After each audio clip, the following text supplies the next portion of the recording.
고린도후서 5장 11절에서 21절까지 우리 한 목소리로 함께 봉독합니다. 우리는 주의 두려우심을 알므로 사람들을 권면하거니와 우리가 하나님 앞에 알려졌으니 또 너희의 양심에도 알려지기를 바라노라. 우리가 다시 너희에게 자천하는 것이 아니요 오직 우리로 말미암아 자랑할 기회를 너희에게 주어 마음으로 하지 않고 외모로 자랑하는 자들에게 대답하게 하려는 것이라. 우리가 만일 미쳤어도 하나님을 위한 것이요 정신이 온전하여도 너희를 위한 것이니 그리스도의 사랑이 우리를 강권하시는도다. 우리가 생각하건대 한 사람이 모든 사람을 대신하여 죽었은즉 모든 사람이 죽은 것이라.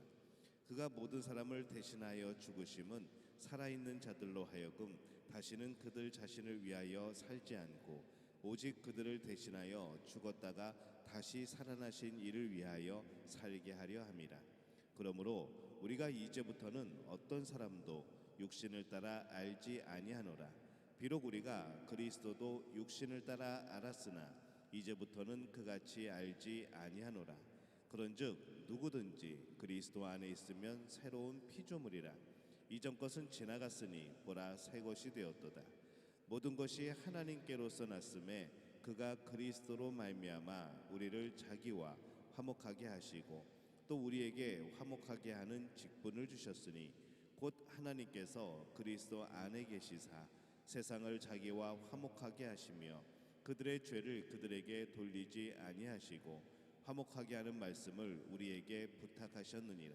그러므로 우리가 그리스도를 대신하여 사신이 되어 하나님이 우리를 통하여 너희를 권면하시는 것 같이 그리스도를 대신하여 간청하노니 너희는 하나님과 화목하라. 하나님이 죄를 알지도 못하신 이를 우리를 대신하여 죄로 삼으신 것은 우리로 하여금 그 안에서 하나님의 의가 되게 하려 하심이라. 아멘. 할렐루야. 하나님의 은혜가 오늘 이 새벽에 하루의 첫 시간을 주 앞에 드리는 우리 믿음의 가족들에게 함께 하시기를 예수님의 이름으로 축원합니다. 오늘 말씀은 이 바울이 자신을 오해하는 이들에 대한 그런 일들을 종식시키고 함께 우리가 어떤 방향으로 나가야 되는가라는 것에 대해서 말씀을 하고 있습니다. 이 바울은 믿음 밖의 사람뿐만 아니라 믿음 안의 사람들까지도 설득하고 권면해야 되는 그런 어려움을 겪고 있었습니다. 11절에 보면은 우리는 주의 두려우심을 알므로 사람들을 권면하거니와 우리가 하나님 앞에 알려졌으니 또 너희의 양심에도 알려지기를 바라노라 이렇게 말씀을 합니다. 믿음이 없는 사람들을 권면해야 됐고 또 믿음이 있다 하면서도 이 바울을 오해하고 있는 사람들을 또 설득해야 되는 이제 그런 처지였던 것이죠. 믿음이 없는 사람들은 복음을 전하는 바울에 대해서 여러 가지 생각들이 있었겠고 또 믿음이 있다 하면서도 이 바울을 바라보는 사람 중에는 이 사람이 정말 사도냐 이제 그런 문제들도 있었고 여러 가지 이런 다른 문화와 다른 것에 대하여서 이걸 받아들이지 못하는 그런 사람들이 많이 있었습니다. 근데 이 바울은 어떤 마음을 가지고 있었는가 하면은 바울 자신이 주의 두려우심을 안다라고 말씀을 합니다. 하나님을 경외하는 마음으로 사역하고 있다는 것이죠. 그래서 이 바울이 사역하고 있는 모습을 보면은 그것을 쉽게 알 수 있습니다.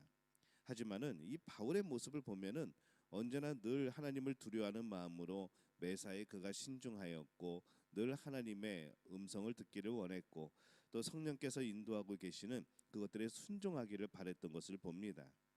하지만은 말하기 좋아하고 참 지혜 없고 자신의 이익을 더 좋아하는 사람들이 보기에는 이 바울은 역시 믿op지 못한 것이었죠.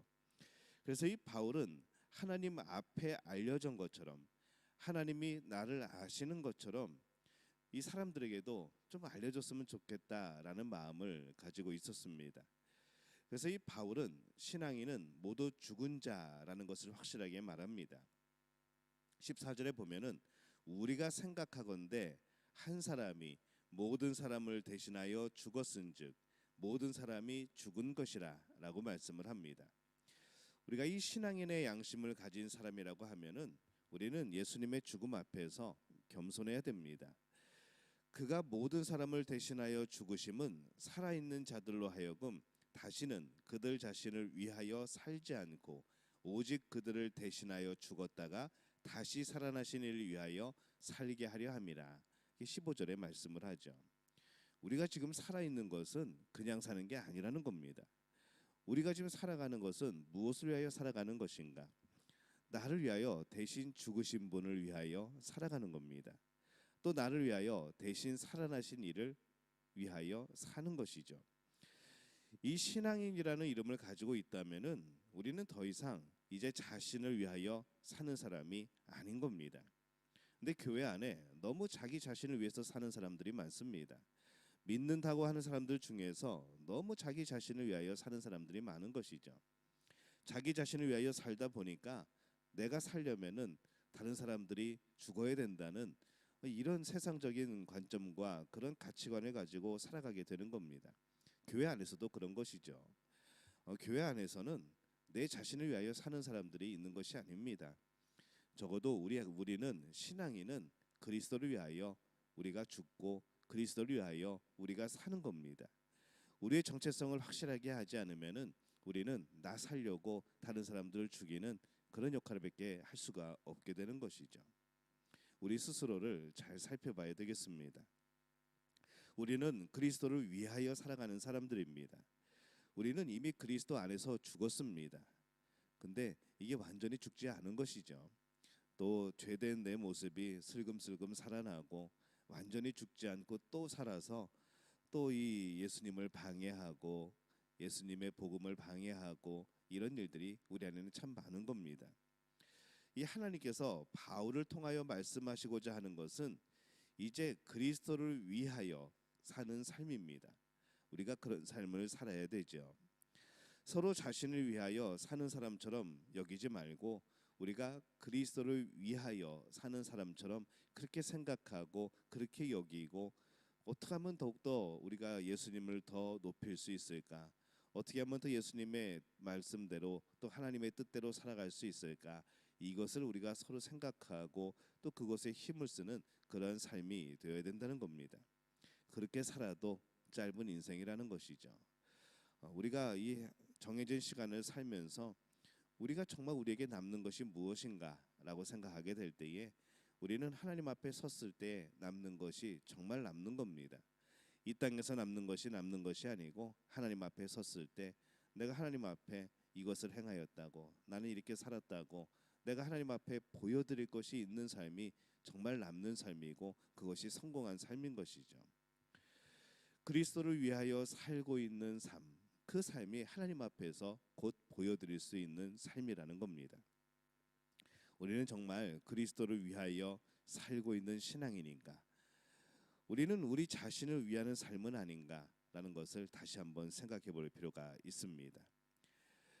사람들은 육신을 따라 생각하기가 쉽습니다. 당연하죠. 육신 안에 있으니까. 세상 사람들이 모두 다 그렇습니다. 하지만 우리는 뭔가 조금 다릅니다. 다른 것이 무엇인가 하면은 오늘 16절 말씀에 이렇게 말씀을 합니다. 그러므로 우리가 이제부터는 어떤 사람도 육신을 따라 알지 아니하노라. 비록 우리가 그리스도도 육신을 따라 알았으나 이제부터는 그같이 알지 아니하노라. 이렇게 말씀을 합니다. 예수님을 우리의 육신의 눈으로 볼 때는 예수님을 나의 구원자로 보지 않습니다. 그냥 어떤 훌륭한 사람, 유명한 사람, 참 사랑 많으신 분, 백성들을 아끼신 분, 그냥 그렇게 끝나는 겁니다. 하지만은 우리가 육신이 아닌 우리가 영적인 눈으로 예수 그리스도를 보면은 예수 그리스도는 구원자입니다. 하나님의 아들이죠. 나의 주인 되십니다. 나에게 생명을 주신 분이고 나의 죄를 위하여 십자가에 못 박혀 돌아가신 분입니다. 이게 관점이 달라집니다. 우리가 육신을 따라 예수 그리스도를 바라보는가? 우리가 이 영의 눈을 따라 예수 그리스도를 바라보는가? 이것은 우리에게 참 큰 차이라는 것이죠. 세상 사람들은 예수님을 그렇게 볼지 모르겠습니다. 하지만은 신앙인이라고 하면서 예수님을 그렇게 본다면 그 예수님은 나에게 어떠한 영향이 끼쳐지고 그 예수의 이름은 나에게 무슨 능력이 되겠습니까? 신앙인은 예수님을 구원자로 보는 겁니다. 나의 주인으로 보는 것이죠. 우리는 이것에 대해서 먼저 굽히지 않으면, 이 신앙적인 생각에 대해서 먼저 우리가 용납하지 않으면은 우리의 신앙은 더욱더 성장할 수가 없게 되어 버립니다. 이 당시 유대인들은 사람을 유대인과 이방인이라는 이분법적으로 생각을 했습니다. 그러니까 육신의 생각이 강했던 것이죠. 또 육신을 따라서 생각하게 될 때에 이 예수 그리스도를 바라보면서도 그를 거짓 선지자, 거짓 메시아로 그들은 생각을 했습니다. 그러한 생각들이 얼마나 죄인지 그들은 알지 못했던 것이죠. 육신의 생각으로는 그들의 생각이 옳았다고 여겼기 때문에 그렇습니다. 오늘날에도 이 사람들은 자신의 육신의 생각으로 참 다른 이들을 정죄하는 경우가 많습니다. 자신이 그렇게 생각하기 때문에 그런 것이죠. 근데 우리는 이 바울이 말하는 바 이제부터는 그같이 알지 아니하노라라는 말씀을 기억해야 됩니다. 이제 우리는 육신을 따라 사는 사람들이 아니라는 겁니다. 육신의 생각을 벗고 영의 눈으로 보는 겁니다. 그래서 우리는 내 생각을 먼저 바꿔야 되죠. 17절에 보면은 그런즉 누구든지 그리스도 안에 있으면 새로운 피조물이라 이전 것은 지나갔으니 보라 새 것이 되었도다. 새 것이 되었다고 선포하셨고 우리를 새롭게 하셨는데 우리는 새롭게 살아가는 것이 아니라 여전히 육신의 눈으로, 세상의 눈으로 모든 것을 바라보고 있는 것이죠. 우리가 그리스도 안에 있을 때 우리는 완전히 새로운 피조물이 되었습니다. 우리의 생각, 감정, 행동 모든 것이 바뀌어야 되는 것이죠. 새로운 창조물이 되는 겁니다. 하나님은 우리 안에서 그렇게 새롭게 창조하셨고 오늘 우리를 그렇게 만들어내셨습니다. 이제 새로운 피조물이 된 우리가 하나님께서 우리 안에 새로운 것을 만들어 가실 때에 그것을 보고 그것을 따를 수 있어야 되는 것이죠. 또 우리가 그렇게 따라갈 때에 우리 또한 이전 것이 아니라 새 것이 되어지는 겁니다. 우리의 눈이 바뀌면 세상이 바뀝니다. 우리의 중심이 바뀌면 세상이 바뀝니다. 우리의 마음에 예수 그리스도가 중심이 되어지시면 교회가 변합니다. 우리 성도들의 마음속에 예수님을 경외하는 마음, 예수님을 주로 고백하는 마음, 진정으로 예수님을 위하여 살아가는 마음이 생기면 교회는 바뀝니다. 여러분은 어떤 마음으로 오늘을 살아가고 있습니까? 세상은 여전히 우리가 그리스도를 알기 이전에 그런 삶처럼 살아가라고 그것이 맞다고 말할 겁니다. 하지만은 성경은 우리에게 말씀을 하죠. 새로운 피조물이라. 이미 새로운 피조물이 되었다라고 말씀을 합니다. 우리가 새로운 피조물이 되면은 우리를 통하여서 세상도 새로워지는 겁니다.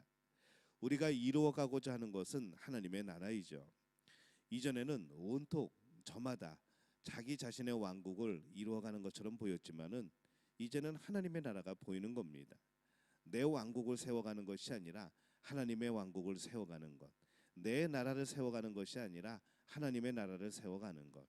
하나님의 나라를 세워간다 하면서도 그 안에서 정말 나쁜 생각으로 내 세상을 만들어가고 내 왕국을 만들어가려고 했던 우리의 죄된 모습들을 오늘 우리는 드러나고 밝히 보게 되고 또 그것을 보면서 우리도 또한 조심하게 되는 겁니다. 자기 왕국을 위하여 싸우는 세상이 아니라 하나님 나라를 위하여서 악한 영들과 싸우는 그런 모습이 되어야 되겠죠. 허물이 많은 세상입니다. 하지만은 그 안에 이루어 가시는 하나님의 역사하는 손길을 우리는 바라볼 필요가 있습니다. 그 모습에 우리는 또 따르고 순종하는 이들의 모습에 우리는 격려하고 또 함께하는 것이죠.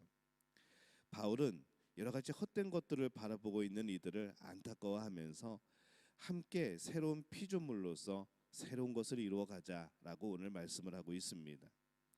우리는 그리스도를 위하여 사는 사람들입니다. 누가 뭐래도 남들이 아니라고 그래도 우리는 그리스도를 위하여 살아가는 사람들입니다. 내 자신이 그렇게 살아가고 있다고 여기시고 또 그렇게 살아가야 되는 겁니다.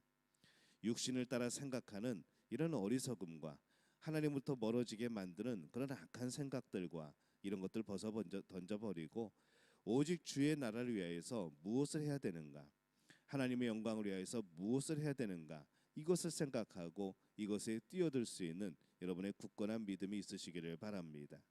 오늘 그 믿음을 가지고 살아가게 될 때에 세상이 변할 겁니다. 교회가 변할 겁니다. 무엇보다도 여러분 자신이 변하게 되어질 겁니다. 이 복과 놀라운 변화의 역사를 경험하는 우리 믿음의 가족들이 되어지시기를 예수님의 이름으로 축원합니다.